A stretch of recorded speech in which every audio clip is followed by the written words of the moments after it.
vakomana voratidza kubatikana vopama expressions nema-impressions avapa nekukomera kwavari kuita pamusoro kwekudeclina kuri kuita our own society.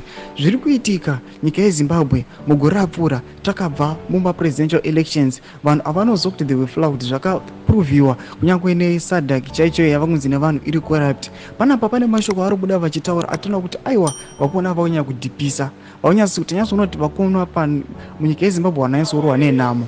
Ukaona vanhu vasvika vatora mashoko akadai, sanapinda mashoko ato unobva usubscribe like turn on the bell icon. Tipinda anoposta Nelson Chamisa muri kuona uyo vanyara vachiti as a nation we voted for advocate Nelson Chamisa. Ndosaka muri kuona zvinhu zviri kunetsa muZimbabwe. Haitongeke kana ukaita nyika yekupamba kusvika muridzi akasarudzwa nevanhu naMwari agara panzvimbo yake, kana mbuya nehanda vakatotsamwawo kuti ipai mwana ushe hwake. Mashoko ari kubuda chitauka panapa paenda muri kuona kanzi admire mupambi vamuziva kuti aiwa vakomana vamuziva kuti they oppose the regime. Vari kuyataura mashoko ekuti aiwa vakomana ava vanofanira kupa Nelson Chamisa, vamuziva kuti havana Singizo Chabangu vakabvuta chimuti ndobva vanorikula vakomana vese vakanga vahwina, vakomana vese vamuziva vana advocate Fadzai Maire vakanga vapinda muparliament. Vana Chabangu ndosvika zvavo ndokubvuta ndokuvabudisa vese, Nelson Chamisa ndokudzinga muCitizen Coalition for Change.